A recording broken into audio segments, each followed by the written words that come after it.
السلام ورحمة الله.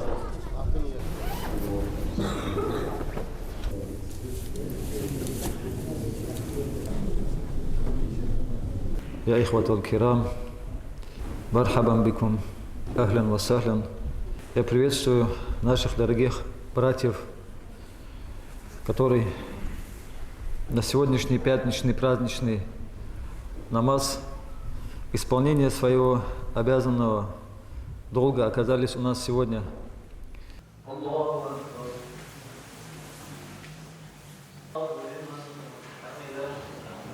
الهم والبلاء والغم عن أهل فلسطين. اللهم آمين. اللهم انصر أهل غزة نصرا مبينا. اللهم آمين. اللهم هيئ لبلاد المسلمين النصر على أهل الكفر. اللهم آمين. اللهم أعز الإسلام والمسلمين. اللهم آمين.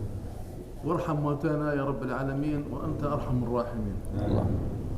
Naši bratja i sestre iz Dagestana, iz Mahachkari, ves dagestanski narod, mi очень благодарим вас, мы каждый раз благодарим вас.